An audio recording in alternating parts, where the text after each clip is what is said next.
Marius. Wir werden Anfang in Glaubenslieder Nummer 157 singen.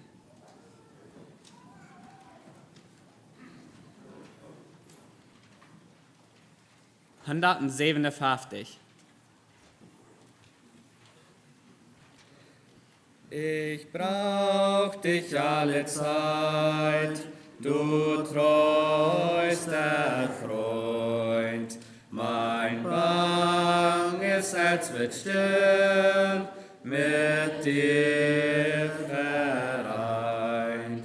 Ich brauch dich, oh, ich brauch dich, Jesu, ja, ich brauch dich, ich komm zu dir, mein Heiland, o segne mich. Ich brauch dich alle Zeit, Herr, bleib bei mir.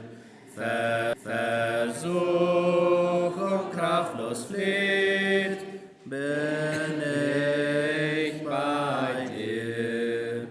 Ich brauch dich, oh, ich brauch dich, Jesu, ja, ich brauch dich, ich komm zu dir, mein Heiland, o segne mich.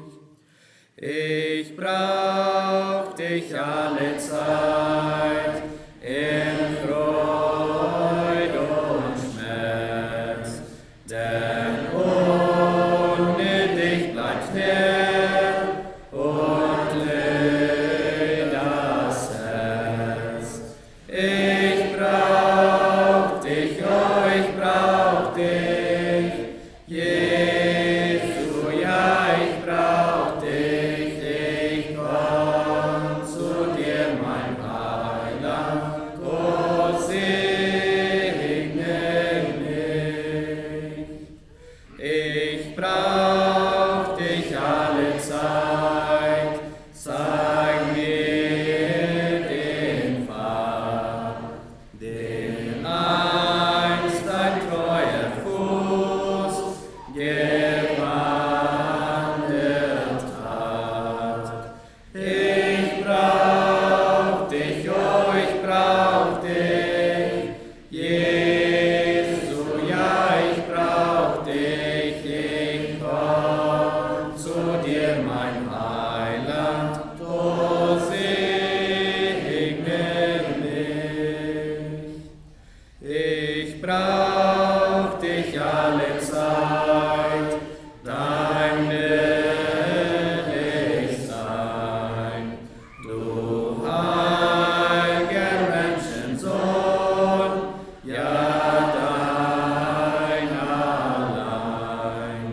Ich brauch dich, oh, ich brauch dich, Jesu, ja, ich brauch dich, ich komm zu dir, mein Heiland, o segne mich.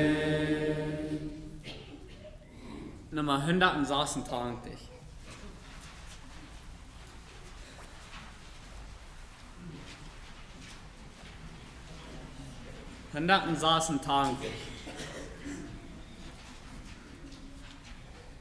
Es erglänzt uns von Ferne ein Land, unser Glaubens auch kann es wohl sehen, und von Jesu geführt an der Hand, wird sein Wort dort in Frieden reingehen. Bald, ja bald, oh wie schön, werden wir dort jubelnd eingehen. Bald, ja bald, oh wie schön, werden wir auch dort jubelnd eingehen. Dort singt alles in Wonne und Glück, jauchzet selig dem Heiland hinzu. Alles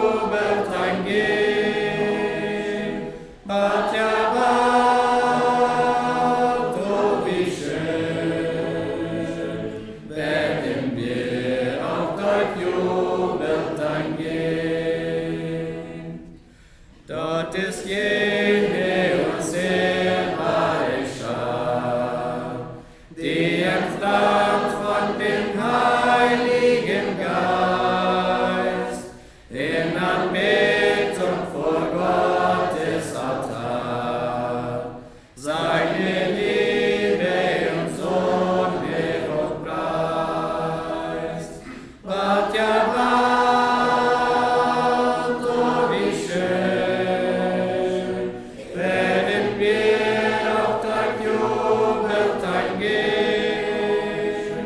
Bald ja bald, oh wie schön, werden wir auf dein Jubeltag gehen.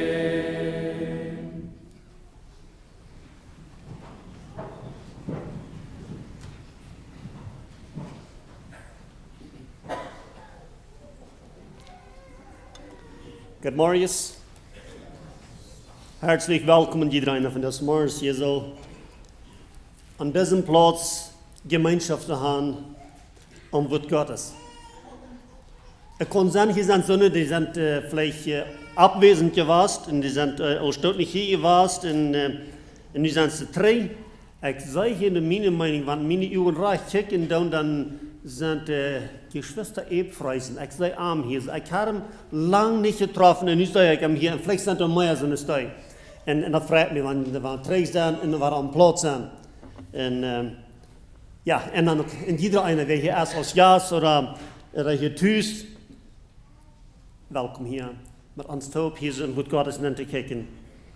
Für die Sinneschluckklaus rübergehen, das würde ich gleich ein paar Vers zu lesen, über Psalm 103, 19 und wieder. Psalm 103, 19. Der Herr hat seinen Stuhl im Himmel bereitet und sein Reich herrscht über alles. Lobet den Herrn, ihr seine Engel, ihr starken Helden, die ihr seine Befehle ausrichtet, dass man höre auf die Stimme seines Wortes. Lobet den Herrn, alle seine Herrscharen, seine Diener, die ihr seinen Willen tut. Lobet den Herrn, alle seine Werke, an allen Orten seiner Herrschaft. Lobe dem Herrn, meine Seele. So, hier so der Psalmist Motto sprechen, um den Herrn zu loben. Und dann der hat noch diesen Zweig, mir hat sich das interessant, dass er das hier so geschrieben, dass ihr seine Engel, so der Engel, als von hier noch irgendwo noch Wort zu den Engel zu sein hat, die starke Helden, die wird Gott seine Befehle ausführen. Und das ist, was wir von dir wieder in der Einleitung wollen, mit von haben, von diesen Engel, die starken Helden. Und sein es dann dort, was wertvoller merken, dort wie in Gott haben, was wir nach einer Engelwelt gemerkt haben, und was die alles schaffen tun, und was die schaffen tun. Aber wenn wir wieder übergehen, dann wenn die Sinneschulklassen rübergehen, dann würde ich fragen, noch Stunden zum Gebet, wird passen das. Leifrige himmlischer Vater, wir kommen hier das Morgen zu dir, wir danken dir, wir loben und preisen dir. Herr, dass du Gott bist und dass du allein Gott bist und du hast nach was im Sinn mit uns Menschen, all nu in diesem Leben, nu wenn wir nach Krieg hier von dir hier sind, und danach in der Zukunft. Himmlischer Vater, wir möchten von dir durch diesen Vermittag wieder zubereitet worden, für was du für das Leben hast und dann für nur das Leben. Herr, wir beten auch nach Wahrheit für all die Sinner Schulen, dass du was auch du, die Anleiter die Klasse anleiten, und wo die Ente besegnen, und so all die Kinder, wo die Ente Verständnis geben von dem, was ihnen vergebracht wird. Und Herr, auch so wieder hier, wenn wir in der Einleitung wollen betrachten, Herr, von deinen Engeln, von deinen Däunen, was sie schaffen und was sie schaffen. Herr, schenk uns auch nur Erleuchtung und Verständnis und eine Liebe zu deinem Wort. Herr, wir beten auch für Menschen, die von dir noch in Not sind. Wir beten für Sünden, die in Schwierigkeiten sind, Krankheiten. Herr, dass die all so dich bei sind, in Trösten, in Kraft, in Mut schenken. Herr, wir beten auch für Sünden, die gebunden sind, und ihr Satansbanden. Sünden, die im Zentrum sind, zum Beispiel. Wenn wir wissen, dass du sind Menschen, die Satan, die will quälen, die will dort nicht loten, dass sie sich sagen, frei merken. Wir beten, Herr, dass du mit deiner Macht und Kraft auch durchwirken, dass sie auch werden können, geleist worden und waren frei, die zu loben und die zu preisen. Wir beten, Herr, auch so für die Botschaft, dass du wirst mit Bruder Peter sein, die Botschaft rüberzubringen. Und dort wird an unsere Horten ankommen und die kannst verherrlicht werden. Wir danken und beten in Jesus' Namen.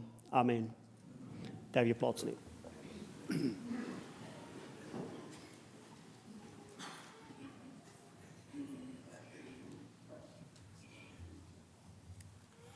Ja, ich habe Bruder Isaac ein Ding für jeden zu übergeben. Eine Bekanntmerkung vom Sinnerschulkomitee, wo dann die größte Klasse ist, wo die 15, 16 Jahre bin sind. Du hast noch mehr Raum, so Jugend, 15, 16 Jahre, ihr habt die Gelegenheit, durcheinander zu gehen in eine Sinnerschulklasse für die Eintäuschung, das ist eine besondere Gelegenheit. So, wir machen noch einmal daran erinnern, merken, die Klasse zu besiegen, da ist noch mehr Raum. Also, das ist noch mehr, was du gehen in eine Sinnerschulklasse. Bleibt eine Verantwortung, aber dann kommt auch mehr berührt. So, ich muss merken, das auch als uns als Eltern. Ich habe unsere Jugend merken, die Klasse zu besiegen. In das spanische Heft Nummer 55.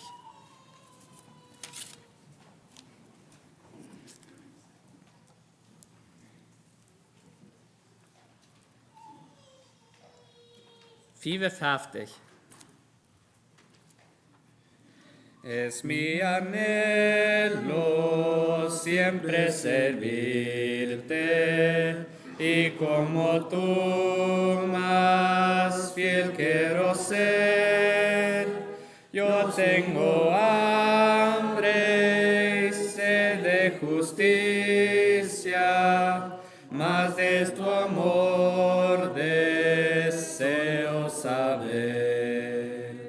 Lléname, Dios, del agua de vida, pon en mi alma ríos de amor, limpia mi mente, alma y cuerpo, y hazme tan puro cual tu Señor. Que sea muerto al mundo, oh Padre, muerto al pecado, vivo en ti. Oh, crucifica todo lo inmundo y lo que no te agrade a ti. Lléname, Dios, del agua de vida, pon en mi alma ríos de amor, limpia mi mente, alma y cuerpo, y hazme tan puro cual tu Señor. Que sea tuyo para servirte, que en mí y tu espíritu puedan ver. Ven a mi alma, oh Dios, y bendice con luz y gracia para vencer. Lléname, Dios, del agua de vida, pon en mi alma ríos de amor, limpia mi mente, alma y cuerpo, y hazme tan puro cual tu Señor.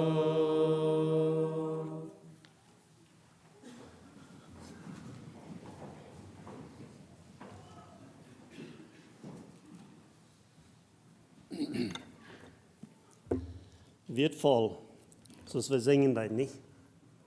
Geh naar mij, merk mij vol, God, van dat water van dat leven.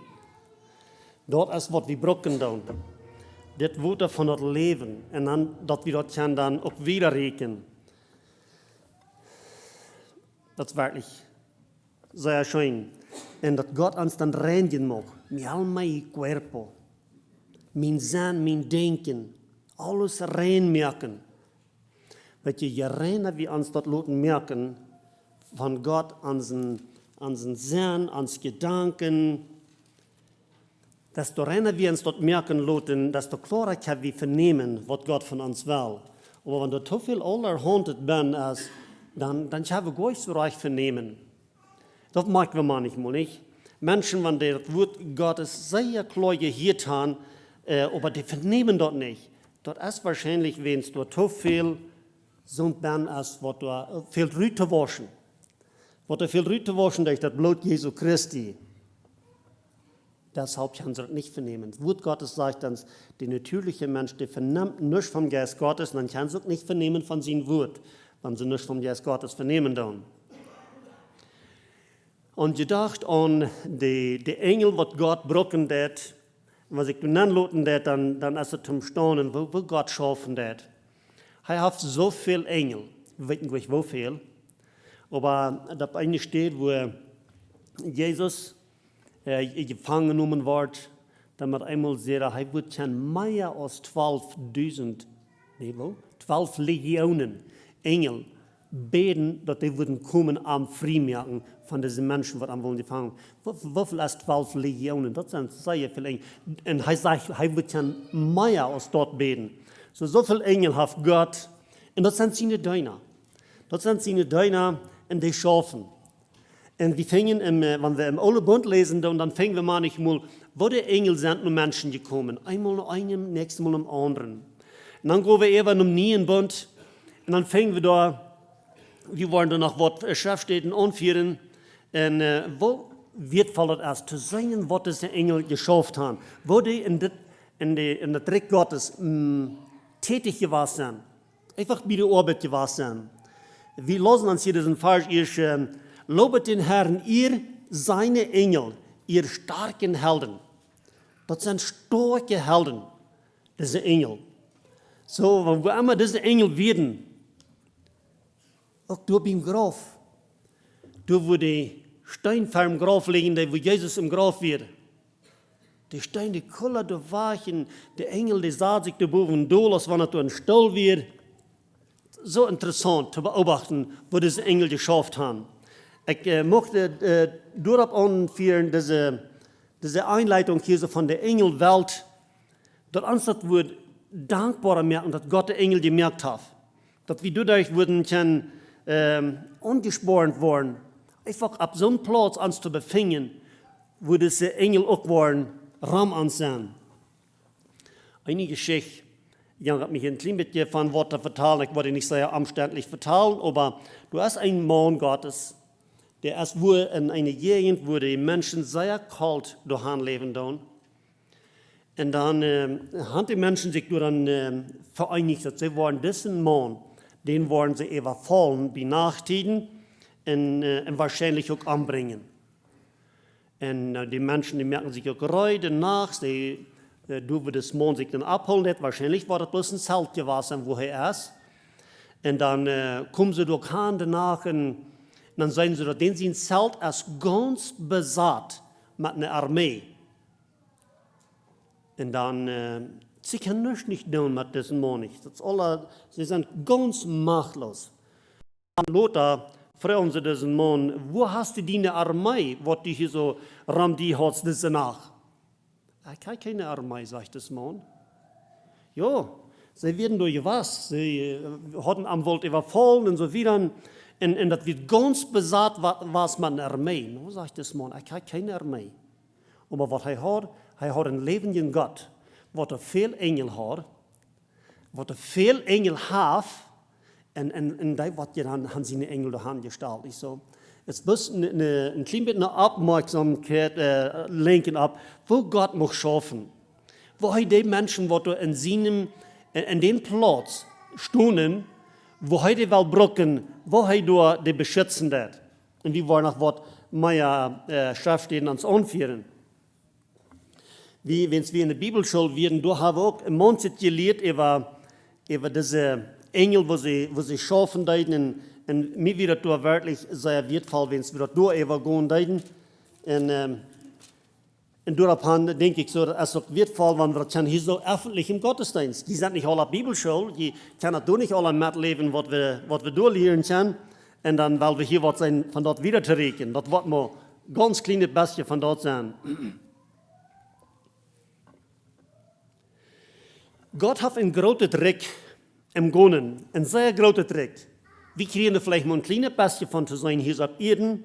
Im Himmel, wenn du dann loten, du kriegst in das Thema, dann geht man so, das muss du ganz direkt hergehen, wo diese Engel Gottes du so vereint und für andere rütgeschickt worden. Und er braucht diese Engel für seine Befehle, die rüt zu bringen. Und wir wollen hier so Wort lesen. Ich werde hier mal Apostelgeschichte 27, 23 einfach lesen. Apostelgeschichte 27, 23. Hier ist das, wo Paulus und danach ab dem Wuter wird. Und wahrscheinlich auch mit dem Sinn, dass er würde irgendwo worden, mit dem Sinn, dass er vielleicht angebracht worden und so wieder. Das weiß ich nicht so krieg, aber das kann sehr ehrlich sein. Warum lesen hier so Apostelgeschichte 27, 23?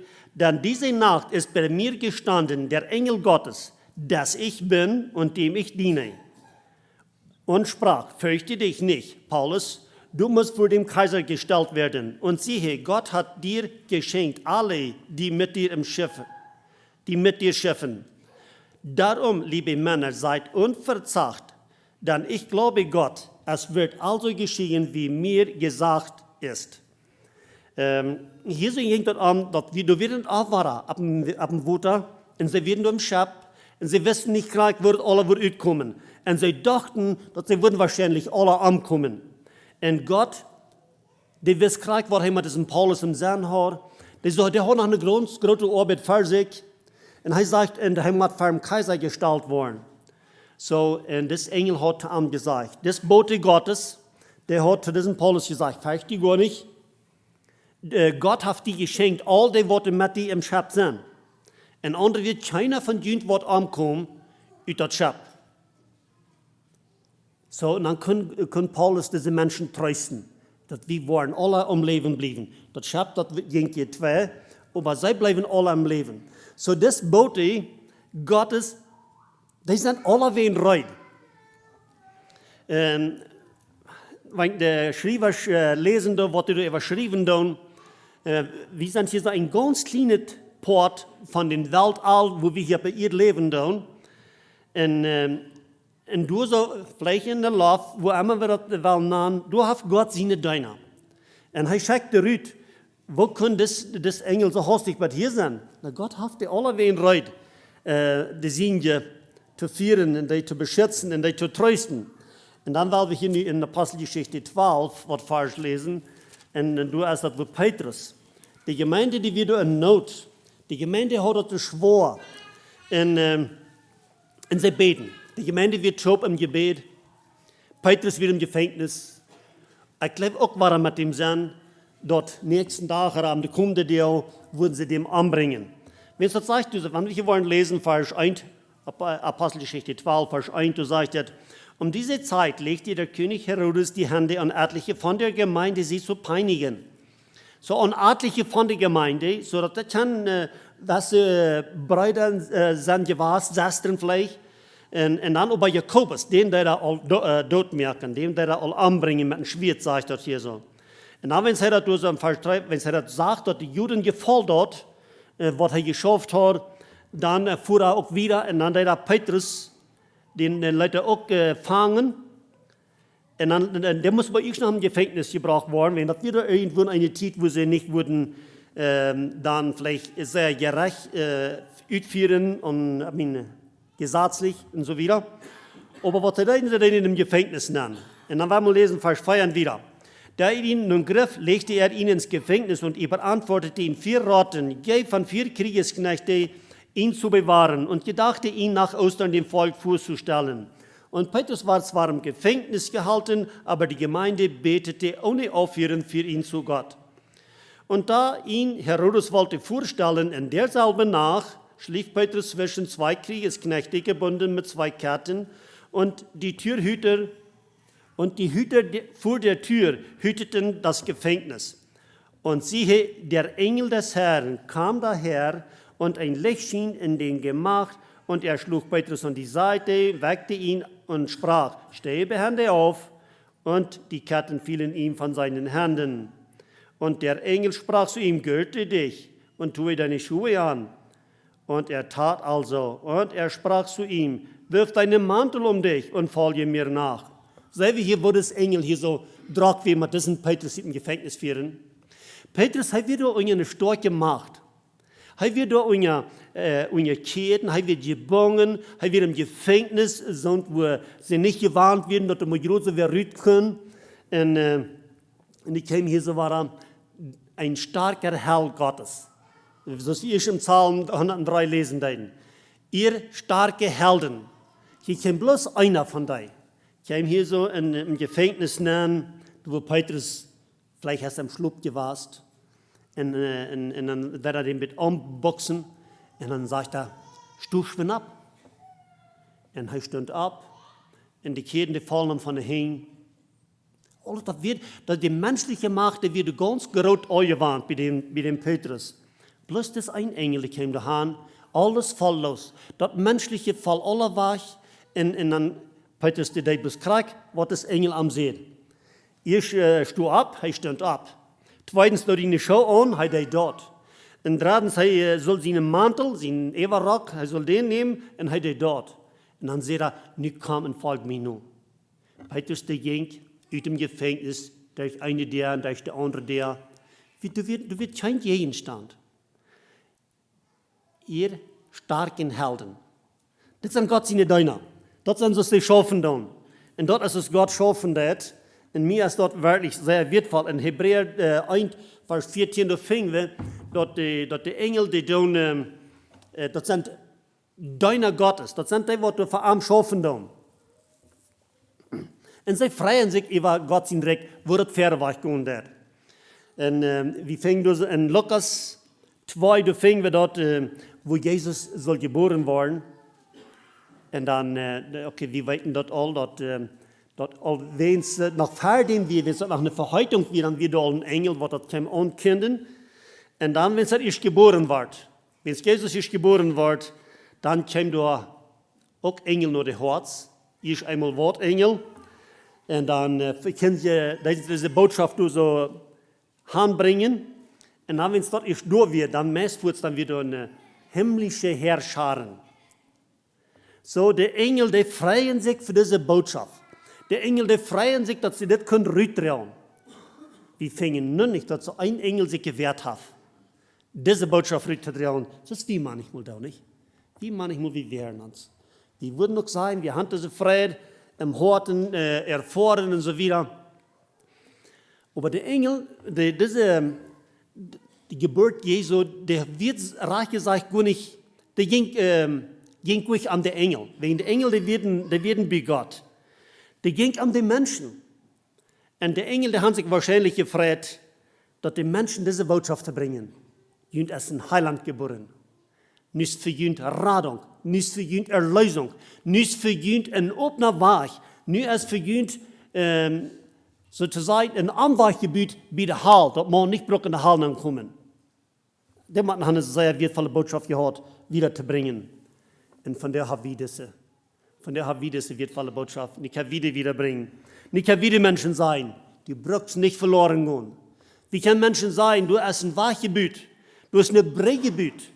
Aber die Kluft, nu ist das anders, als das mal wie vor Jesus geboren wird. Daniel, wenn wir Daniel lesen dann, auch erfuhr diese Macht vom Engel. Dass der rietenste Tier, was es in dieser Welt geben wird, und dann nach Meier aus eint, in der Löwengrube, wo hineingeschmissen wird, hat keine Macht, und das ist Daniel. Wenn's Daniel sagt, Gott hat ihnen Engel geschickt. Und der hat diesen Löwen, den Rachen, die Fried, wo die alles geliefert haben, was die mal so zu holen kriegt, der hat ihm die Tür geholt. Die können ihm nicht andauern. Und dann müssen wir klar haben, wohin kriegt Daniel so eine klare Leitung, so ein klarer Schutz, was er so klar erfahren kann. Dat wir, wenn Daniel, die wir durch, wo Gott am Brocken will. Das ist, wo mir gerade von der eine Anwandlung zu merken, wenn wir wollen haben, dass diese Engel Gottes, die starke Helden, die sollen auch Ram sein, damit wir ein Ding klar haben, damit wir durch sein, wo Gott uns haben will.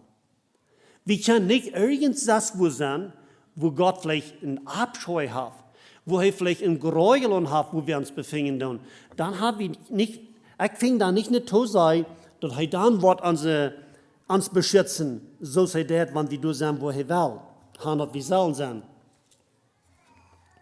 Im Psalm 34, noch einen Vers lesen, Vers 8.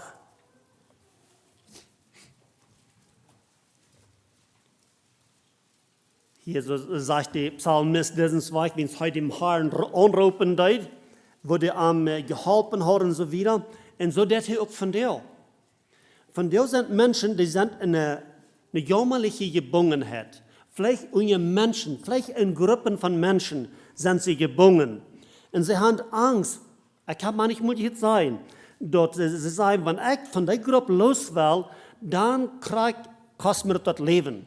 Da muss sein, was das Elender hier so sein wird. Wenn wir Vers 8 lesen. Welche auf ihn sehen, die werden erquickt und ihr Angesicht wird nicht zu Schanden. Da dieser Elende rief, hörte der Herr und half ihm aus allen seinen Nöten. Der Engel des Herrn lagert sich um die her, so ihn fürchten und hilft ihnen aus. Wer das? Wo passiert das?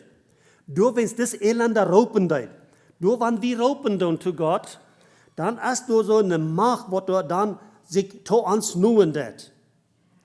Hörte der Herr, der harte hier hat das ropen deit und half ihnen aus allen seinen Nöten. Viele Menschen, die sind von der Not. Menschen, die in einem Zentrum sind, die sind in Not. Andere Menschen, die sind in Not.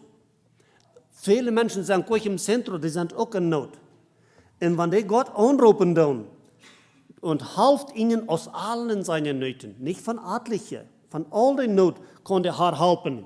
Und dann kann er noch, und dort ist passiert es, ein Mensch, der einmal Angst haben für, dass er nicht sich von Wort los sein, wird ihr vom Satan los sein, dort euert dem Satan. Wer einmal sich von Satan los sein, der kann mal ein Mann sein, der wird im Trinken gefesselt. Und dann, ein Tag dann kommt er bei einer Entscheidung, dass er will Schluss machen damit. Und er hat auch, er merkt Schluss. Und er hat mich auch noch Proben. Einmal war er, als wenn er mit Proben hat, dass er war frisch, weil der Tränen fallen in seine Trinkerie. Nochmal einmal dann sage ich das dem Satan, ich habe vor, ich für mein Lebenszeit mit Trinken. Du hast vielleicht bis am Wasser, der vielleicht so Chlorid gehabt. Mal einmal dann sage ich, das liegt dem Satan, ich habe vor, ich für Lebenszeit. Aber er sagt, dann hat der Satan angegriffen. Das hat der Satan nicht wollen haben, dass es nicht soll für Lebenszeit sein, dass er diesen Mann will los sein. Aber ich sei niemals angeworden, dass der Mann frisch dem Satan Gehirn geschenkt hat, und er soll ewig gehen. Ich nehme an, er ist bei dem Herrn. Wenn es hat eine Entscheidung gemerkt, dem Herrn zu folgen. So, der Engel des Herrn lagert sich um die her, so ihn fürchten. Was los wir? Die ihn fürchten. Der wird in der Gottesfurcht leben dann. Das versteht sich hier direkt so, dann hast du eine Schor, Engel, Raum ans, das ist unsichtbar für uns. Wie kann der nicht sein? Aber du hast einen ganz mächtigen Schutzraum, der wird im Herrn fürchten dann. Der wird in seine Wege wandeln dann. Wir würden dann Bilder verführen in der Bibel, in Geschichten, was abgeschrieben sind, von Begebenheiten, was da passiert sind, wo Gott seine Macht bewiesen hat, wo Menschen sind beschützt geworden. Und die Menschen, die haben ihre Macht, so wie wir was lesen, durchbieben, Gefängnis und so weiter. Gott hat genug und genug Däuner, um seine Kinder zu beschützen. Aber es ist dann ganz wichtig, dass wir dann durch sind, wo er will haben, dass wir sollen sein. Wir wollen uns noch ein klein bisschen mehr was lesen in 1. Korinther 11 haben Vers, was mir da auch noch was aufmerksam merken deed. 1. Korinther 11, Vers 10.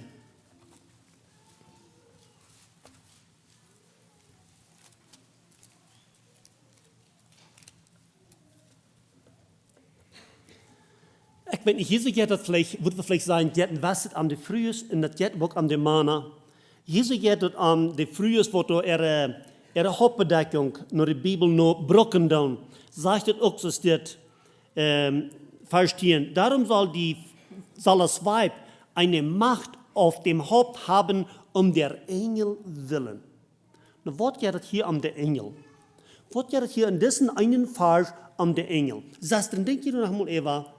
Wat je einfach glauben doen, dat de hoofdbedekkung, dat is een leer vanuit de Bibel uit, denk je eraan, voor wem je dat doen? Jezus zegt het, der Engel willen. Die wat je goed zijn kan. Die macht, wat door ramjunt is. Die kijken naar dit. Wens dat zegt je zo, der Engel willen, zal man dat doen. En ook Jezus geeft het Geschichten, wo de Engel, die holen een Schutz te Eva. En so sind da mehr steht. Wir wollen noch in Lukas 16, wenn wir uns noch ein Vers lesen, Vers 22. Lukas 16, 22.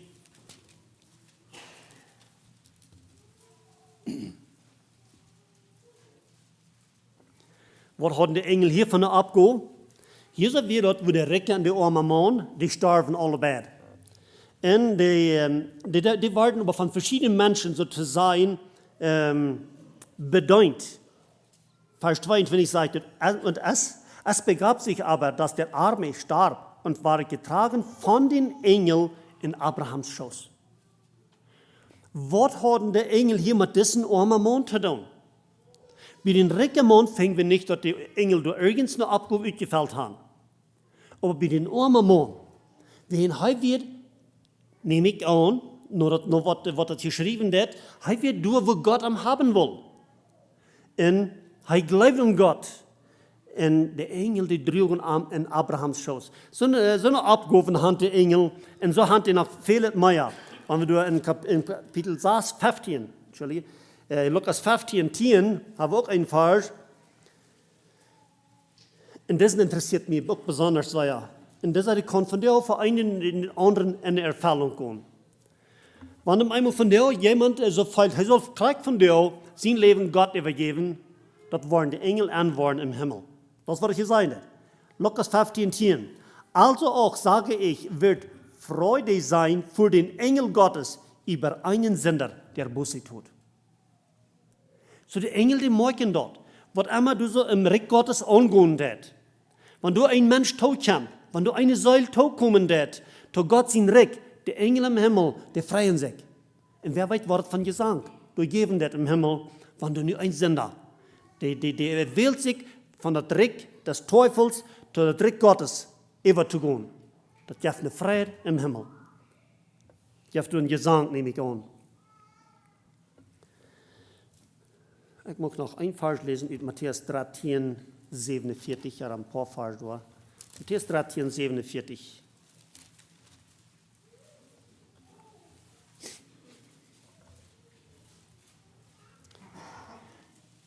Du Vers 40 und 42, Vers 41, des Menschensohn wird seine Engel senden und sie werden sammeln aus seinem Reich alle Ärgernisse und die Unrecht tun und werden sie in den Feuerofen werfen. Da wird sein Heulen und Zähne klappen. Hier so redet dann vielleicht auch von Welt, von Gerecht und so wieder, von dem Gerecht Gottes und so wieder, was der Engel davon abgehoben haben. Und das scheint mir so, dass man viel schwere Abgaben sind für die Engel. Dort, wo sie können die Frauen Botschaft bringen, wo sie können die Menschen freimerken von der Gebungenheit und so wieder, dort sieht man so, dass man eine sehr frohe Abgabe gewesen für ihn. Aber hier so, wo sie machen die Angläubige von den Gläubigen nein teilen. Vers 47, bis 50, du sagst es wieder. Also wird es auch am Ende der Welt gehen. Die Engel werden ausgehen und die Bösen von den Gerechten scheiden. Die Engel werden ausgehen am Weltende Und dann wollen sie die Bösen von den Gerechten scheiden. Das ist eine große Abgabe für die Engel, die ich hier haben, aber das wird ihre Abgabe auch ist. Aber ich bin so froh und so dankbar, dass keiner von uns darf, von die sind, von den Bösen, von dem, was sie wollen in den 4 Ofen schmieden. Das sagt der Vers 50. Und werden sie in den Feuerofen werfen, da wird sein Heulen und Zähne klappen. Keiner darf da haben. Gott sei Dank, er hat das abgemerkt, er hat alles betont, er hat seine Engel geschickt, die diese Botschaft rüberbringen, und wir können von der auch wiederbringen. Menschen, das sein, die weich es ab, dass die Kurs von der Macht der Finsternis zu der Macht vom Licht kommen. Gottes Segen mit euch.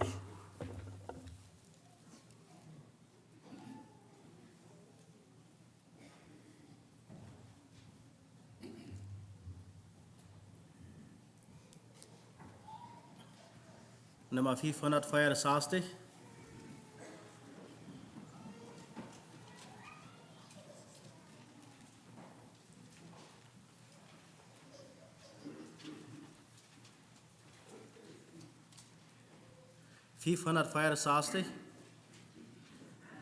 In Gott finde ich Zuflucht und Ruhe vor Sünde und Teufel und Welt. O Jesu, mein Heiland, nur du beutst mir ein solch schirmendes Zelt. O wie herrlich und groß ist der Segen mir los, ewig frei und geborgen, rund sie in Jesu Schoß. Ich fürchte die Schrecken der Nacht noch, Pfeile, die fliegen bei Tag. Mein Schild ist Immanuels Macht, drum trifft mich nicht solche noch Plag. O wie herrlich und groß ist der Segen hier los, ewig frei und geborgen, rund sie in Jesu Schoß. Ob 1000 auch fallen mir nah, 10.000 zur Seite mir dort, ich stehe als ein Sieger stets da, denn Gott ist mein sicherer Hort. O wie herrlich und groß ist der Segen hier los, ewig frei und geborgen, rund sie in Jesu Schoß. Ich sehe es gelingen, der Gottlose kann nicht bestehen. Sein Hoffen ist eitel und leer, wie Streu wird der Sturm ihn verwehen. O wie herrlich und groß ist der Segen hier los, ewig frei und geborgen, rund sie in Jesu Schoß. O Gott, meine Sonne und Schild, in dir find ich Leben und Heil. Verklärt in dein himmlisches Bild, preis ich dich, herrliches Teil. O wie herrlich und groß ist der Segen hier los, ewig frei und geborgen, rund sie in Jesu Schoß. War 351.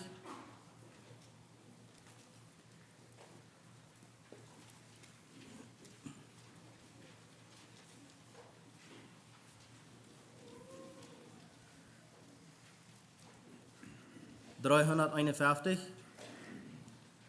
O Gott, mein Gott, so wie ich dich in deinem Worte find, so bist du recht, ein Gott für mich, dein armes, schwaches Kind. So bist du recht, ein Gott für mich, dein armes, schwaches Kind. Wie bin ich doch so herzlich froh, dass du kein anderer bist und dass mein Herz dich täglich so erkennt und doch genießt und dass mein Herz dich täglich so erkennt und doch genießt. Ich bin voll Sünde, du voll Gnade, ich arm und du so reich. Ich Rat und hilflos, du hast Rat und Tat zugleich. Ich Rat und hilflos, du hast Rat und Tat zugleich. Ich seh ringsum und überwärts, da bist du fern und nah. Und lege still die Hand aufs Herz und fühlst, du bist auch da. Und lege still die Hand aufs Herz und fühlst, du bist auch da. Drum ist mir's herzlich lieb und wert, dass du bist, der du bist. Und alles, was mein Herz begehrt, bei dir zu finden ist. Und alles, was mein Herz begehrt, bei dir zu finden ist. 370.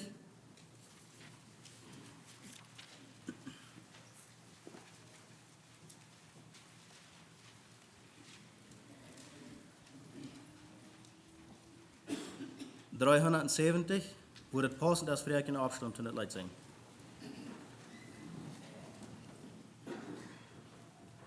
Unbekannter Weg mag sein, dennoch gehe ich nicht allein, denn der Herr verlässt mich nicht, wenn ich ihm folge hier. Was auch immer kommen mag, er bleibt bei mir Tag für Tag, und ich weiß, mein Heiland ist bei mir. Er ist stets bei mir. Er ist stets bei mir. In dem Sonnenschein und Regen, Jesus ist bei mir. Wenn die Stürme draußen sind, dunkle Wolken um mich her und die Wogen um mich toben in der finstern Nacht, dann mich hält an seiner Hand, der alle Furcht erbannt, denn in seine Liebe er mich bewahrt. Er ist stets bei mir. Er ist stets bei mir. In dem Sonnenschein und Regen, Jesus ist bei mir.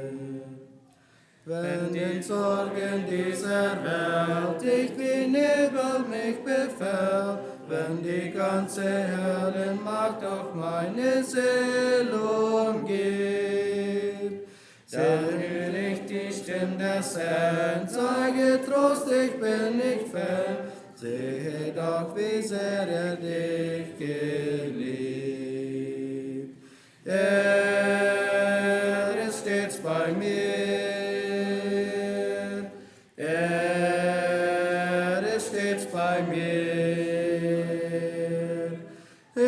im Sonnenschein und Regen. Jesus ist bei mir. Da ihr Platz nehmen.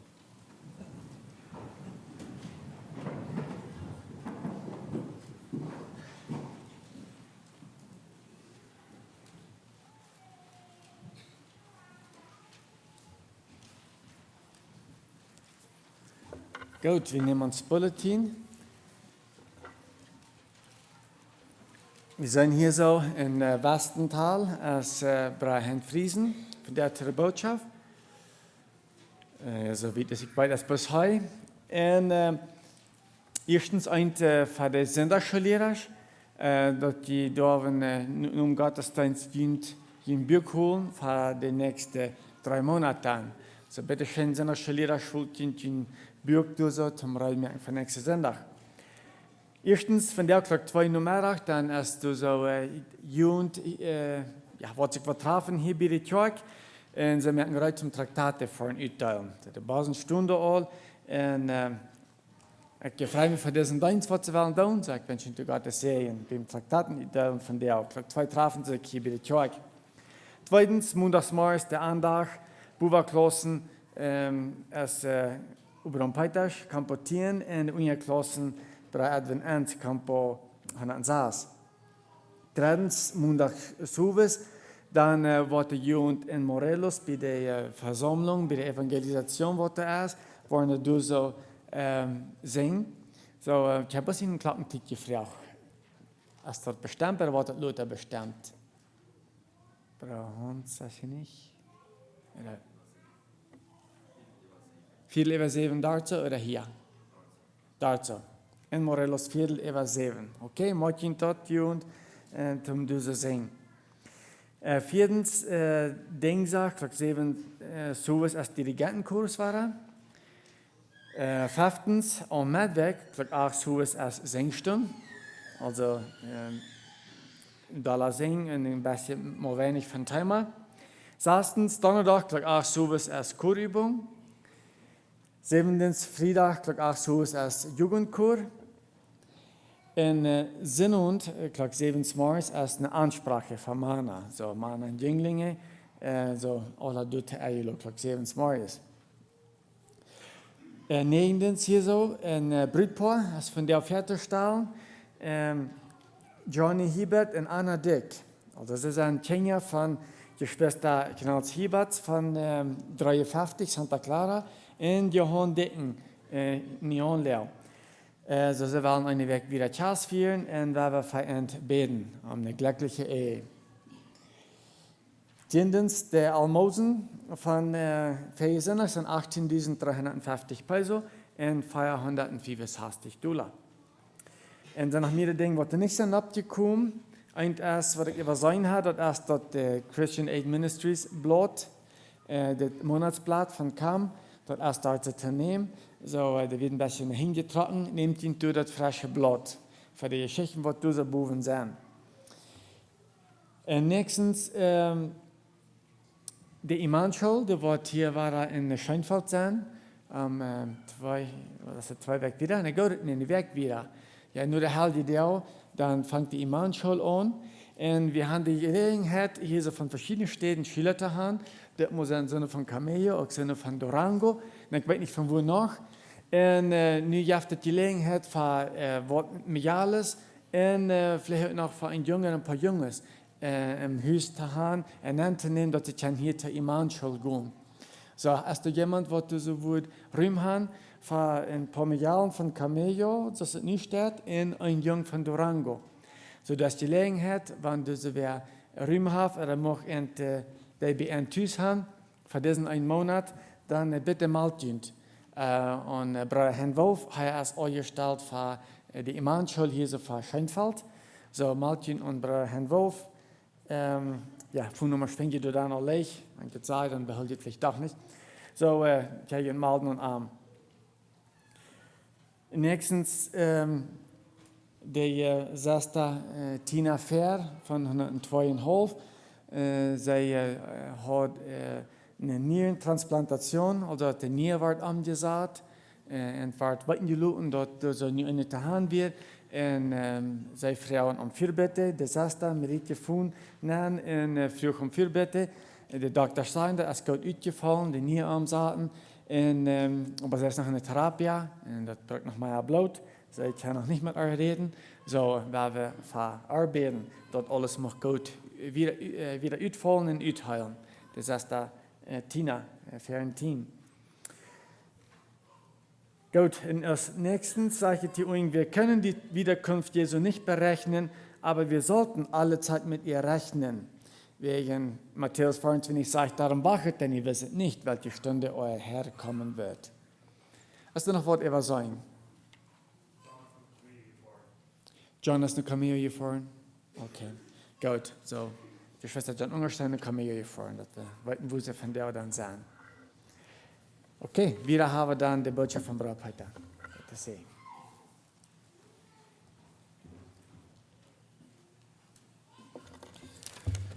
Vorweg 3, dann hatten wir eine Jugendstunde mit Friedensort und mit Scheinfeld Jugendtaub. Und da hatten wir einen Timer. Da Timer wir über welche Entscheidungen treffen, was sind Dinge, was wir fertig tun sollen, aber eine welche Entscheidung treffen tun. Und da wir ein Feier Ding.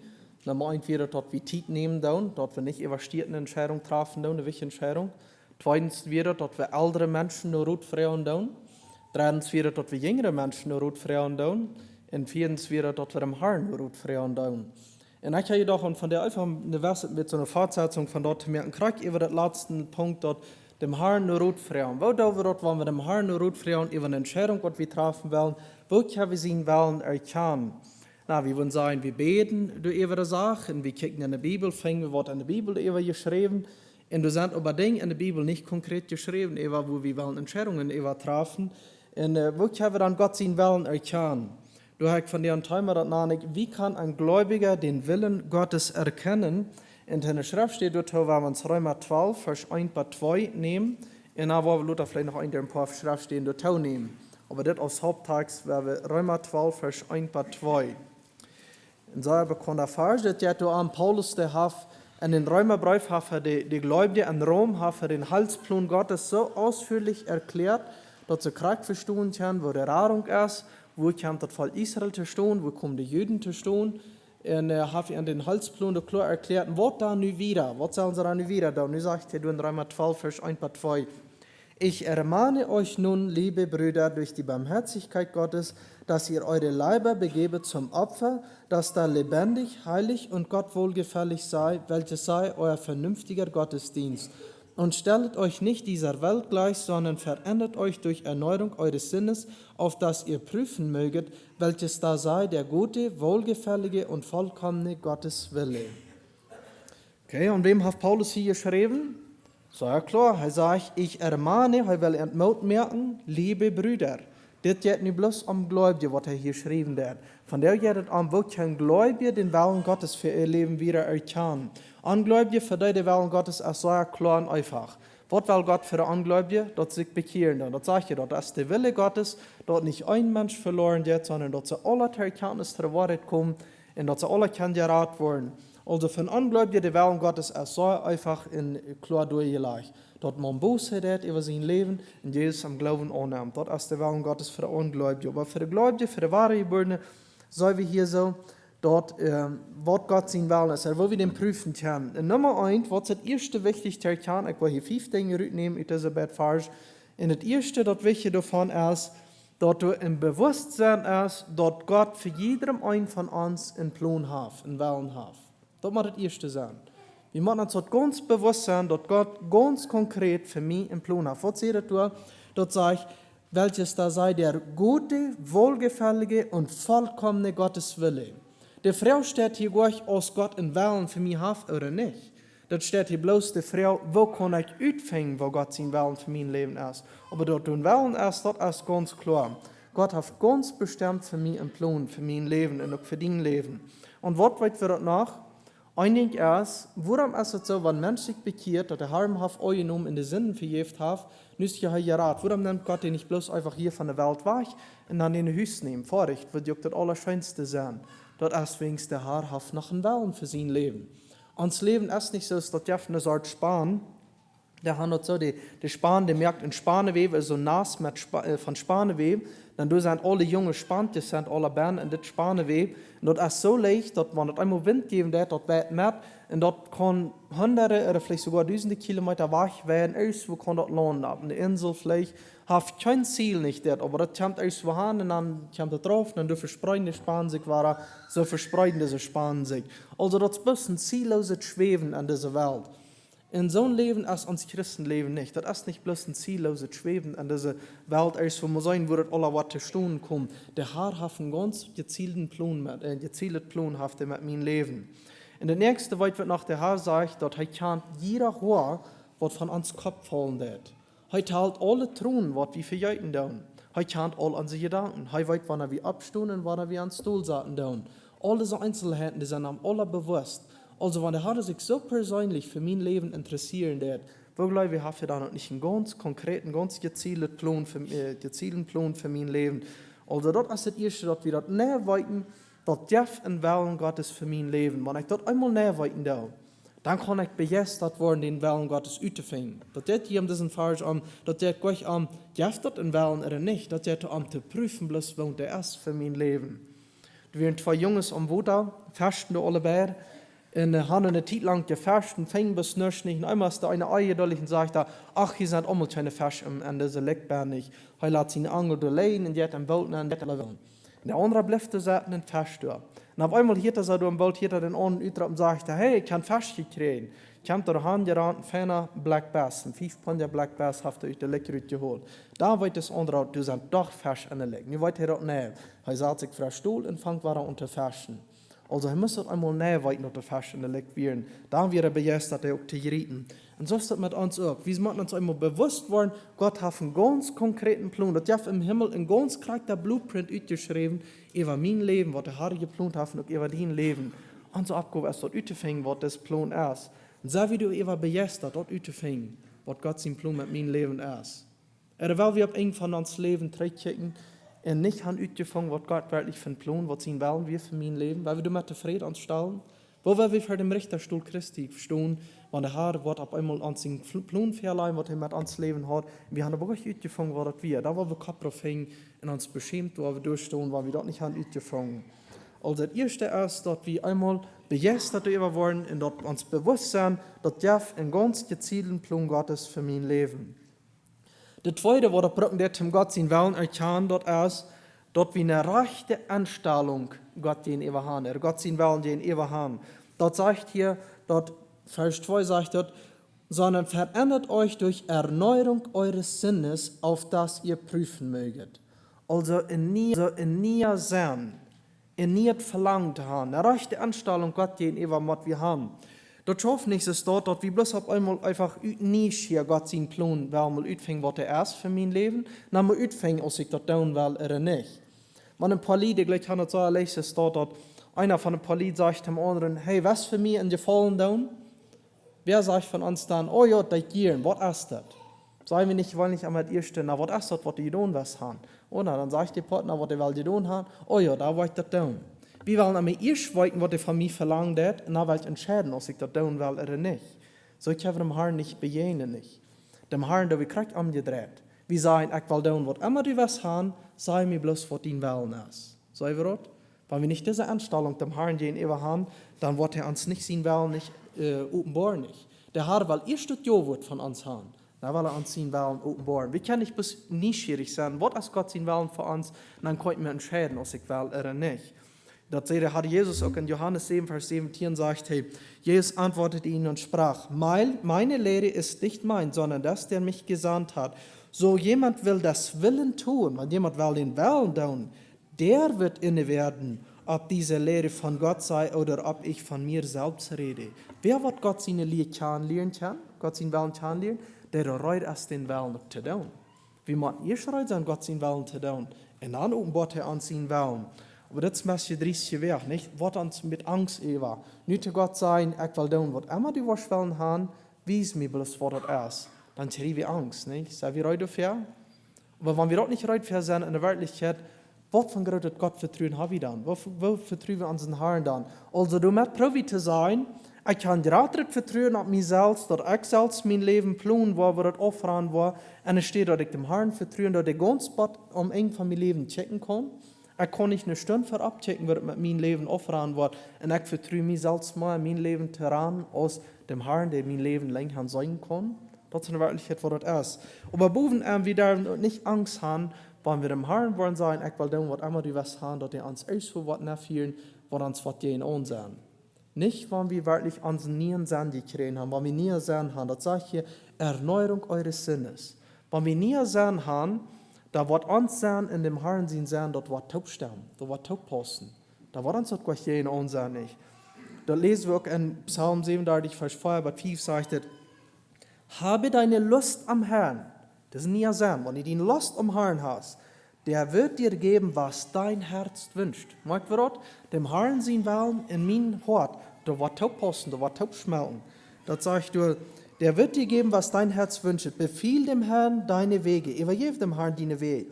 Und hoffe auf ihn. Er wird es wohl machen. Er wird es fernrück führen. Warum habe ich dann Angst, dem Herrn zu sein? Ich will tun, was immer du was haben, sei mir bloß, was dein Willen ist. Wenn wir den nie sehen haben, erneuerten Sinn, uns von der Welt los, den nicht uns der Welt Glück gestellt haben, sondern nie sehen die kriegen, da wird unsere Last in dem Herrn sein Willen, dort wird taub posten, da wird taub sterben, da wird nicht was Schweres sein, wird sein, was uns gehen an ist, wird uns was schuld sein, dass wir das getan haben, das wie haben die gesagt, da wird uns da nicht schuld, war nicht. Das ist mit so, dass wir mit dem Herrn einen Kontrakt merken, ein Kontrakt aus dem Ladetblatt, in ich unterschrieben, was in der Unterschrift dann über ewig an dort, nu kann er dann abschreiben, ab den Kontrakt, was er will, abschreiben. Wie würden vielleicht, dass er erst den Kontrakt ausschreiben, dann wo wir den Eva lesen, dann wo wir Unterschrift geben sollen, als ja oder nee. Aber was haben sie den Kontrakt können wir nicht. Dann wo wir können auch nicht, was sie wollen ist. Erst mal wir unterschreiben, und dann lassen wir das ausfällen, was er dann abschreiben. Wo geht uns mit uns Leben? Vertrauen wir dem Herrn wirklich? Ich will dem Herrn sein, ich will tun, was immer du was haben, sei mir bloß, was dein Willen ist. Ich will das tun. Vielleicht sagen wir, ja, ich will dem Herrn dienen in der Gemeinde, ich will am dienen, aber das sind ein paar Bedingungen. Ich will nicht Prediger sein, ich will nicht Schulkommissar sein, und ich will vielleicht ein paar so Dinge machen. Dort will ich für sure nicht. Aber eben zwei tun, was immer der Herr will haben. Dann offenbart er uns nicht sein Will nicht. Ein Jugendlicher, der betet vielleicht an einen Partner, aus Gott am Wort einen Partner wiesen, mit wem er sich befreien will. Aber ich habe ein paar Bedingungen. Die Person, die soll das für sure nicht sein. Nicht. Dann habe ich einmal vielleicht einen Freund, der verrät, hey, warum tickst du nicht mal eine Person? Warum interessierst du dich nicht für dich? Aber nee, so lange nicht, die Person nicht. Dann habe ich dann aufgestellt für den Herrn. Ich werde immer auch in der Jugend, wir ein Jugendlicher, der sieht, wenn wir dem Herrn beten, dann an einen Partner, dann kann ich nicht an mich sagen, aber dort wird das für schön nicht sein. Das kann nicht sein. Du stellst mich nicht für auf. Da müssen wir uns aufstellen für den Herrn. Also eine rechte Einstellung dem Herrn gegenüber. Und wir dürfen auch sowieso Angst haben, weil er hat auch große Ändernissen in uns Leben mehr nicht. So erfahren einzig ja, aber so erfahren, weil er hat uns bloß gerade durchbrücken, wo wir sind, aber dass wir einmal das Ja wird am Leben dann. Zum Beispiel der Gadarener, als wir frei waren von der Beise Gäste, und hat Jesus angenommen, wir wieder fern die Kleid, und sagt, dass Jesus, nicht weil ich die nur fallen, wo immer die Hand ist. No, sagt Jesus, bleib du tust, go du tust nur die Dinge und vertal die Dinge du tust, was der Herr an dir getan hat. So einfach. Darf ich gerade Ändernissen, darf ich alles verkaufen, aber Gott nicht einmal sein, wo wird der Herr mir nicht anschauen. Vielleicht weil der Herr mehr sagt, die Kraft durchbrücken, wo die schaffen das. Bis dieses einmal das Ja wird am sein, wird immer die was hat, auf vielleicht tun. Und dann kann ich die Kraft ab der steht, die brücken. Dass wir eine rechte Anstellung dem Herrn gegenüber haben. Das dritte ist, dass wir uns ganz dem Herrn Hand geben. Das liegt so aus der Fee, aber das sagt hier so, dass wir uns ganz völlig Hand geben für den Herrn. Das sagt, dass ihr eure Leiber begebet zum Opfer, dass da lebendig, heilig und Gott wohlgefällig sei. Aus dem Opfer. Wir haben in der Stiftshütte viel über die Opfer geredet. Da wird ein Opfer, was das Sinnopfer wird, wo die Sinn mit versöhnt wird, aber es gibt noch viele andere Opfer. Wenn man ein Brandopfer kommt, dort wo man einfach ein Tier mitbraucht, das Tier wird ab dem Altar völlig verbrannt. Und da meint so viel, man soll sich völlig hingeben für den Herrn. Und das wird hier auch sein, wenn wir den Gott sein wollen, prüfen wollen, dann braucht es eine völlige Hingabe von uns, dass wir uns völlig hingeben dann, dass wir uns als ein Instrument für den Herrn hingeben dann. Das meint so viel, dass der Herr an jeder Port von meinem Leben tritt und auch die Herrschaft übernehmen kann. Das darf eine stets, wenn wir Motel ist, wo vielleicht sind, dann gehen wir vielleicht noch mal in den Gang, dann sollen wir die Stufen durch. Immer eine Stufe, die hat so ein Zentchen über gehängt, dort Schrift, du so, nicht stieren, do not disturb, do nicht stieren hier nicht. Da meint so viel, an der Stufe kann man uns nicht sperren. Du bieten kostet dann, was du weißt, aber hier kann man die dort nicht. So kann wir in uns Leben vielleicht immer Stufen, Dinge in uns Leben haben, da haben wir auch von dem Herrn ein Zentchen abgehangen und sagen, hier kann man die dort nicht worten, das meint. Und wenn wir so eine Anstellung haben, dann wies der Herr uns nicht, seine Wahl nicht, das schafft nicht. Je wie dem Herrn tautritt in der Herrschaft über alle Städten in uns Leben. Vielleicht über das Zellular. Haben wir das Zellular ganz up für den Herrn, dass er tautritt dort hat, in der Herrschaft über das Zellular hat? Über mein Closet, was am Closet alles bin ist. Hat der Herr dort tautritt auch Herrschaft über mein Closet? Über meine Form, über mein Geschaff. Wir hatten gesagt, wir in Mexiko, so die Gesetzen hier sind, Abrechtschaft in Mexiko, dort ist viel allmählich. Dort kann sein, dass es schwierig ist. Aber die Frau ist, habe dem Herrn Tautrat gegeben über meine Form, über mein Geschaff. Hat der Herr Tautrat durch in ewig an der Herrschaft durch. Hat das einfach am Evangelium, ich frage am Tag täglich, wo soll ich die Dinge handeln, dass die wohlgefällig sind? Das antwortet jetzt, er will dort wohlgefällig für ihn merken. Das jetzt einmal dort wie dem Herrn Tautrat, diese Dinge loten down. Ist anders stehen an meinem Leben, vielleicht die freie Zeit, was ich habe. Wo das mit der freie Zeit? Du habe ich auch, du kann mit dem Herrn dort eben nicht, was ich die freie Zeit tue. Habe ich even die freie Zeit im Herrn sagen wird, ich lade dir Tautrat bei der Zeit, wo ich dir utfallen darf. Wenn wir dem Herrn Tautrat geben, dann will er dort nicht bloß, dass er Tautrat hat, er will das arm wohlgefällig merken. Aber wenn wir ein Ding haben, wie sagen, wenn ich dem Herrn alles übergeben, was ich habe, der will mich für sure auch bis alles wegnehmen. Nee, der will uns nicht wegnehmen, nicht. Der will sich doch bloß arm wohlgefällig merken. Und wenn der Herr uns Wort wegnehmen wird, dort ist immer für die Ursache, weil uns Wort viel besser in der Steht geben. Dort hängt uns, dort er uns nicht Wort viel besser geben kann. Bloß da nimmt er uns Wort weg. Aber wenn dort nicht ist, dann nimmt er uns nicht weg nicht. Er will uns sich doch bloß wohlgefällig merken, die Dinge, was wir am übergeben tun. Weil wir nicht Angst haben, dem Herrn unsere Dinge zu übergeben, dort hat einmal uns Wort wegnehmen. Er will sich dort uns bis wohlgefällig merken. Aber er braucht einmal diese Hingabe, völlige Hingabe, dort wie dem Herrn uns völlig handgeben, und damit wir sehen wollen, auch erkennen können. Wenn dort nicht, da wollen wir uns nicht aufdecken, was der Herr wirklich von uns will. Und das sagt er so, welches sei euer vernünftiger Gottesdienst. Vernünftig.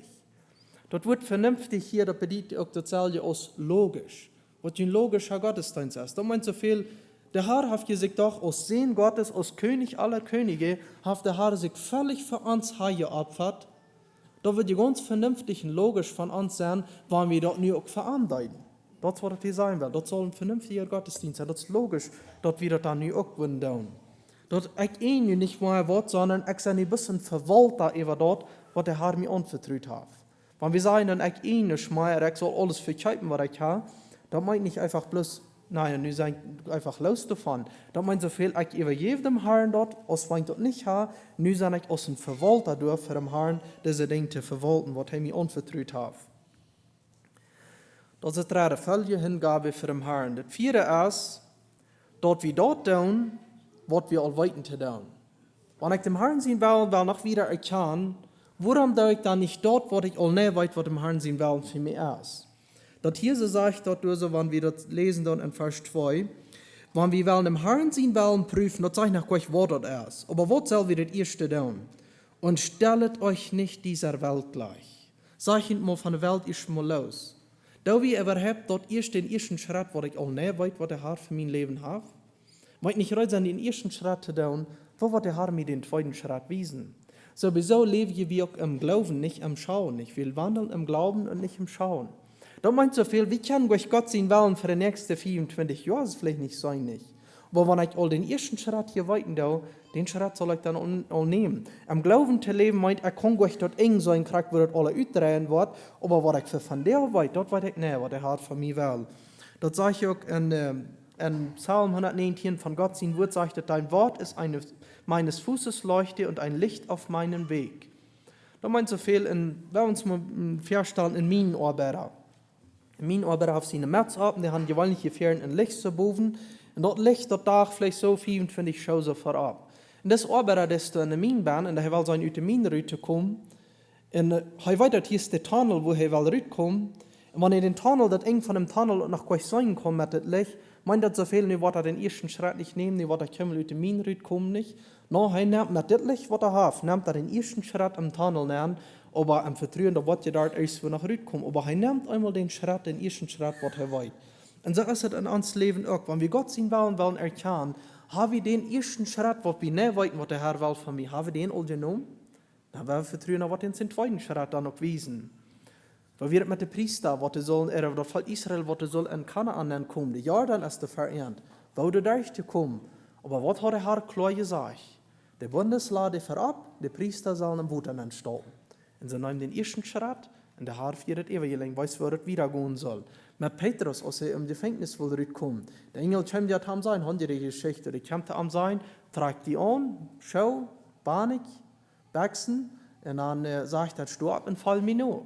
Ja, aber hat Petrus konnte sein, wo war wir dort hängen, der Dach, die Iserne, der Dach, wo soll er da werden? Na, der Engel hat gesagt, fall mir nur. Den ersten Schritt nehmen, was die weiß, was die da und saß. Und abhängig der Engel dreht sich dort auf, der ging auf. So ist es mit den Willen Gottes. Wir denken, erwarten, dass Gott uns wird die nächsten 24 Jahre wiesen, was ich tun soll. Weil wir uns für von der, was wir tun sollen. Da wir dort, was wir für von der wissen, was ich tun soll. Wenn ich den ersten Schritt nehme, da wird er uns den zweiten Schritt, was er mir dann noch wiesen. Was ist der erste Schritt zu tun? Nicht sich die Welt glückstellen. Vielleicht habe ich Films an Hüsbahn, und ich lasse mich von weltlichen Dingen beeinflussen, aber ich würde nie schwierig sein, weiß, was Gott für mein Leben wird haben, was ich nochmal tun soll. Wenn ich das ich weiß, da weiß diese Dinge zu sehen. Da wird nicht schaffen, nicht. Erst diese Dinge zu sehen, was mir diesen Einfluss geben tun, und dann fragen, Herr, was ist nun der nächste Schritt zu tun? Ich weiß vielleicht nicht, als ich ein Tag soll Sinnerschullehrer sein, oder als ich ein Tag soll Prediger werden, da weiß ich vielleicht nicht. Aber ein Ding weiß ich. Dass ich die Bibel soll studieren, dort weiß ich, dass ich dort soll tun. Dass ich in die Gemeinde dienen soll, dort weiß ich, dass ich dort soll tun. Wenn wir die ersten Schritte nehmen, was der Herr von uns will haben. Als ich ein Tag soll ein Sänger werden, weiß ich vielleicht nicht. Aber dass ich soll üben am Gesang, dort weiß ich, dass ich dort soll. Wenn wir üben mit Gesang, wo wir mit singen können. Als ich ein Tag soll ein Former werden, oder als es dem Herrn sein will, ist in die Schatzmonte werden, oder eine Hausfrau, oder vielleicht ein Lehrer oder eine Lehrerin zu werden, da weiß ich vielleicht gar nicht, aus der Herr dort will. Aber was der Herr will, das ist, dass ich fließig an der Arbeit sein. Dort will der Herr haben, dass wir dort tun sollen. Als ich ein Tag soll ein Evangelist werden, weiß ich das nicht. Aber ich weiß das nicht, dass ich persönlich Menschen soll das Evangelium bringen. Dort weiß ich nicht. Woran nehmen wir nicht den ersten Schritt, was wir wollen? Aber weiß ich vielleicht auch gar nicht. Aber was ich weiß, dass ich die Kranken, die Einsamen, die Waisen und die Witwen soll besiegen, dass ich soll gastfreundlich sein, dort weiß ich, dass ich dort soll. Dort hat der Herr klar in seinem Wort gesagt. Dort haben wir tun. Dann sollen wir der Herr den nächsten Schritt was wiesen. Sei wir dort? Jemand hat sich vielleicht bekehrt, aber ist noch nicht getauft. Aber der wundert, was Gott für mein Leben noch einen Tag wollen haben. Da wir den ersten Schritt nehmen. Taufe ist der erste Schritt, nur die Bekehrung in der Nachfolge. Wenn wir den ersten Schritt nehmen, dann wird der Herr den zweiten Schritt wiesen. Sei wir dort, da wir den ersten Schritt, was wir nicht wissen, was der Herr von uns will haben, nehmen wir den ersten Schritt. Dann sind wir heute den zweiten, dann wird er uns den zweiten auch wiesen. Aber er wies uns gleich durch so 24 Jahre alles, was ihn war. Da wo wir vielleicht gleich sterben, nicht, wo wir gleich verdrehen. Wenn ich bei der Bekehrung gewusst habe, was die nächsten 10 Jahre alles mit sich bringen, da würde ich nicht verdreht dann haben. Nicht. Aber der Herr wies uns Schritt bei Schritt, was ihn wollen für uns Leben ist. Fünftens und letztens noch, das finden wir nicht so klar in diesem Aufschnitt nicht, aber das, wo wir Gott sehen wollen, erkennen können für uns Leben, das ist, haben wir in Frieden über die Sache. Wenn wir dort denken, glauben, das ist Gott sehen wollen, habe ich dann auch Frieden über diese Sache. Dort sagt uns Kolosser 3,15, sagt, und der Friede Gottes regiere in euren Herzen. Philippa 4, Vers 6, du warst wir Handblättern. Philippa 4, Vers 6. Da sagt es, sorget nichts, sondern in allen Dingen lasset eure Bitten im Gebet und Flehen mit Danksagung vor Gott kund werden. Also wir haben eine Sorge, was will er hat für das, vielleicht eine besondere Situation, was ist Gott sehen wollen, was von Entscheidung soll ich treffen. Dann sagt er dann über jedem Herrn dort im Gebet, dann sagt er Vers 7, und der Friede Gottes, welcher höher ist denn alle Vernunft, bewahre eure Herzen und Sinne in Christo Jesu. Also ein Ding ist für sure, der Herr will haben, dort du soll Frieden in uns regieren, oder dort der Friede nicht soll gestiert werden. Nicht. Also das meint so viel, wenn ich Gott sehen will, erkennen, da wird mir dort immer im Frieden im Herzen geben, wenn ich dort down war. Wenn ich nicht sehen will, da wird meistens auch Frieden im Herzen geben. Und zum Beispiel, wenn ich will im Predigtthema wäre, was soll ich denn nach predigen? Das ist dann einmal noch ganz schwierig, dort auszufinden. Was ist Gott sehen will, was man reden darf. Dann haben wir vielleicht Lieblingstimer, der würde man Dieren bringen, wo man auch bald Leute für sagen, der Timer würde ich Dieren bringen nicht. Aber man hat nicht Friede über die Sache. Man sperrt das aus, was nicht reicht nicht, dort nicht Gott sehen will nicht. Bald man dann vielleicht ab einmal sich auf das Deichgebet in Texten gesagt, dann ab einmal kriegt man Friede über die Sache. Da wollte man das haben, was ich reden soll. Letzte Woche ging mir auch gesagt, ich hatte viel Merdweg, letzte Merdweg wegen der Stiftshütte gesagt, ich will diesen Monat noch eine Predigt bringen über die Stiftshütte, eine Anwendungspredigt. Weil ich kriege nicht Friede über die Sache. Letzte Woche kriege ich bloß nicht Friede über. Und ich sage, mein anderer Timer, aber ich Friede über finde. Aber wenn wir Gott sehen wollen, dann da wird er uns Friede. Wenn er sagt, der Friede Gottes soll in unseren Worten regieren. Wenn der Friede regieren, dann sollen wir nicht erst was tun, was diesen Friede stieren wird. Das meint so viel, wenn ich Zweifel über eine Sache habe, dann sollte das noch nicht tun nicht. Solange uns Zweifel über eine Sache ist, sollen wir noch nicht eine Entscheidung mehr nicht. Römer 14 sagt uns, in Römer 14, dort ist das Kapitel, wo viele Dinge beschrieben sind, wo nicht wird abschwort in der Bibel eine Antwort für ist, wo sollen wir dann reagieren, wo sollen wir dann eine Entscheidung treffen? Na, wird das Gewissen so damit angenommen, dass das Gewissen uns nicht wird ruhig merken, dann sollen wir nur dort abpassen. Vers 23, Römer 14, 23 sagt es, wer aber darüber zweifelt, also wenn wer twiebelig noch ist, eben denkt, soll ich das tun oder soll ich das nicht tun? Und ist doch, also der dort danach, wenn er auch twiebelig ist, der ist verdammt. Also das verdammt hier meint nicht der halb verdammt, wenn wir das Ferien falsch lesen, der Kontext redet über das Gewissen. Das meint so viel, dann der mein nicht Gewissen mich verdammt. Wenn ich eben denke, zweifeln da, soll ich das tun oder soll ich das nicht tun, dann komme ich meist nicht roden nicht. Solange ich am Zweifel stehe und ich dort danach was tun, da wird mein nicht Gewissen mich verdammt. Dann bete ich das nicht da. Denn es geht nicht aus dem Glauben, was aber nicht aus dem Glauben geht, das ist Sünde. Dann ist es nicht im Herrn sehen wollen. Solange uns Zweifel danach ist, dann sollen wir nicht eine Entscheidung treffen. Nicht. Aber wenn ich Friede über die Sache kriege, das darf mir dann auch eine Klarheit, dass Gott sehen wollen kann sein. In diesem Friede, den kriegen wir so fertig, dass wir gut leben dann. Wenn wir eben eine Sache nicht wollen, soll ich das tun oder soll ich das nicht tun, dann sind wir am Zweifeln, wie dann noch Tag. Da wollen wir immer uns schlecht fallen darüber. Aber vielleicht haben wir auf einmal gläubige Schwester, andere gläubige Ruth über die Sache Frauen, dann kann sagen, wenn immer einer sagt, oh ja, das ist mir so mehr kräftig, wenn die dort ist. Dann haben wir Friede über, dann haben wir das ganz zielbewusst tun. Da weiß wir, dass Gott sehen wollen. Aber nächstes Mal dann bedürfen wir das auch. Das sind einfach nicht mehr kräftig, wenn die dort ist. Dann weiß wir, dann sollen wir das nicht tun. Diesen Friede zu kriegen, die Sicherheit, die Überzeugung zu kriegen, ich denke, das hilft uns, wenn wir mit anderen Ruth leben tun. Sprüche 20:18 sagen uns das auch.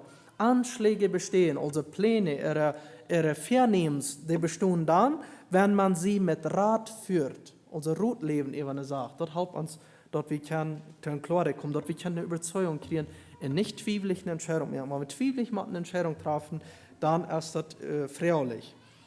Die wir ein paar Lieder, die merken sich im Sinnersmors heute in die Kirche fahren, und dann raubt der Mann, der Hüs sagt, dass seine Früh, das haben, ist das rein? Na, dann fragt die Früh, sieht das so aus, wenn das rein ist? Na, mir sieht das so, das kann rein sein. Na, wenn das zwiebelig ist, dann ist das schwingt, sagt die Früh.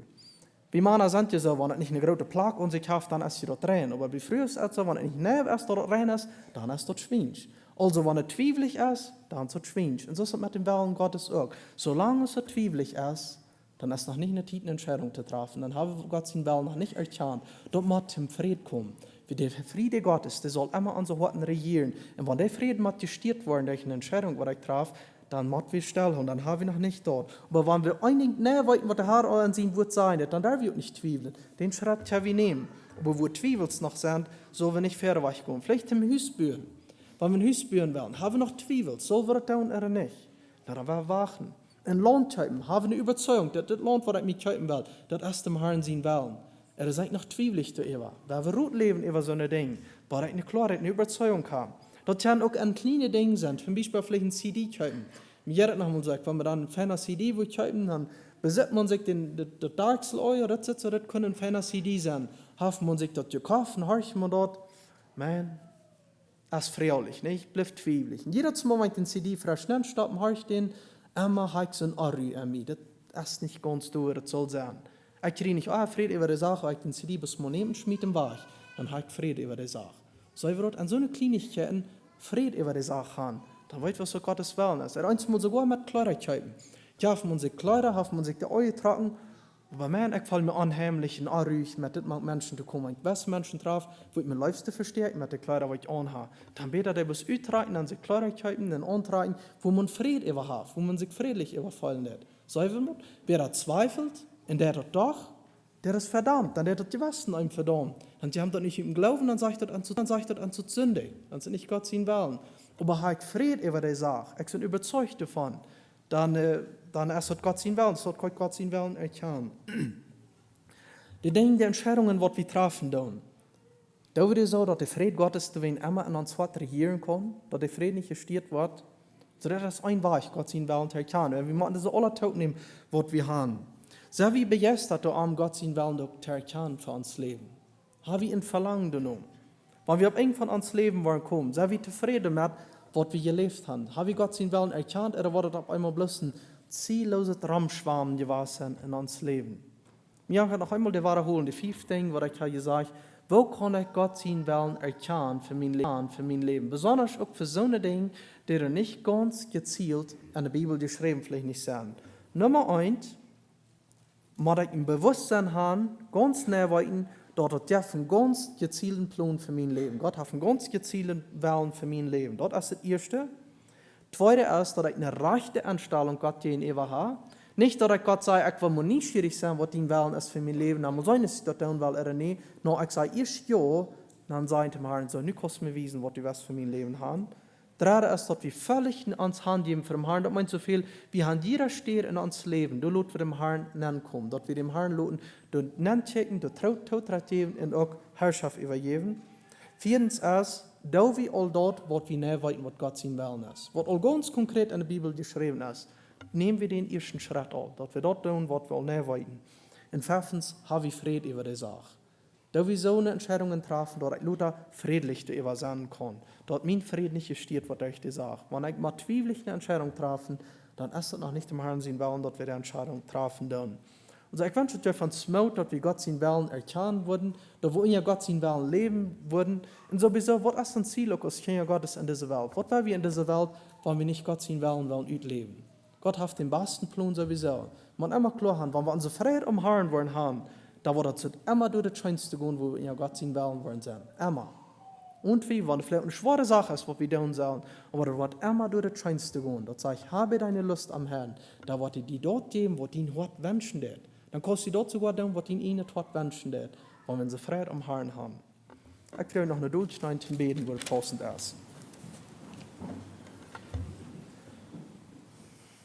Großer, allmächtiger himmlischer Vater, wir danken dir, Herr, dass du den Segen geschickt hast, der uns erlöst hat, dass wir keine Kinder sind, dass du uns von der ewigen Verdammnis gerettet hast. Du dank wir dir für. Aber Herr, wir wollen auch, dass du einen ganz gezielten Plan für uns Leben hast, dass du weißt, Herr, dass wir sollen unter deinen Willen leben, wenn du hast, was bestimmt für uns. Und Herr, ich bete, dass wir wurden begeistert darum sein, den Willen noch zu finden, Herr, dann sind wir glücklich in uns Leben. Ich bete, Herr, dass wir uns auch völlig handgeben, Herr, dass wir nicht bis nicht hier wollen, den Willen lernen, sondern auch ganz vom Herzen ja sein zu dir, dass die uns dort den Willen offenbaren. Ich bete, Herr, dass wir in eine völlige Hingabe für die leben. Muss wir auch diesen Tag, wo wir wieder durchgehen wollen, auch so leben, dass die verherrlicht wollen, dass die Todrat haben, auch diesen Tag, dass die keine Herrschaft über uns haben, wo wir von Entscheidungen von dir merken würden. Ich bete, Herr, dass du die ganze Gemeinde und auch die Versammlung segnen machst. In deinem Namen beten wir dort. Amen.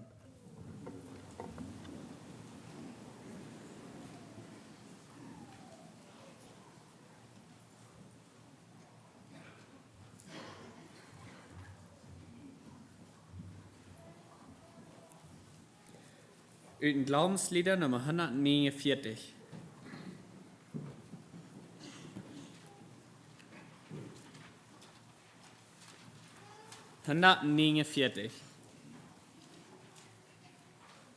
Hand in Hand mit Jesu kann ich sicher gehen, wird er doch im Leben alles wohl versehen. Aber ohne Jesum seufzt mein Herz und klagt. Hand in Hand mit Jesus bin ich unverzagt. Hand in Hand mit dem Herrn kann mir nichts geschehen. Hand in Hand mit Jesu werd ich sicher gehen. Hand in Hand mit Jesu bin ich nie allein. Freunde mögen scheiden, er bleibt ewig mein. Wenn er mich auch manchmal in die Wüste bringt, Hand in Hand mit Jesus jauchzt mein Herz und singt. Hand in Hand mit dem Herrn kann mir nichts geschehen. Hand in Hand mit Jesu werd ich sicher gehen. Hand in Hand mit Jesu geh ich ein zur Ruhe, schließen meine Augen sich im Tode zu. Wenn ich dann erwache, werd ich bei ihm sein. Hand in Hand mit Jesu geht zum Himmel ein. Hand in Hand mit dem Herrn kann nichts geschehen. Hand in Hand mit Jesu werd ich sicher gehen. Hand in Hand mit Jesu droben auf dem Thron. Mühsam war die Arbeit, herrlich ist der Lohn. Köstlich ist zu ruhen nach dem Erdenleid. Hand in Hand mit Jesu in der Ewigkeit. Hand in Hand mit dem Herrn kann mir nichts geschehen. Hand in Hand mit Jesu werd ich sicher gehen.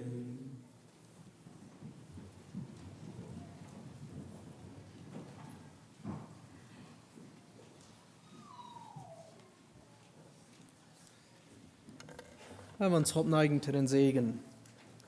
Der Gott aber des Friedens, der von den Toten ausgeführt hat, den großen Hirten der Schafe durch das Blut des ewigen Testaments unseres Herrn Jesus, der mache euch fertig, in allem guten Werk zu tun, seinen Willen, und schaffe in euch, was vor ihm gefällig ist, durch Jesum Christum, welchem sei Ehre von Ewigkeit zu Ewigkeit. Amen.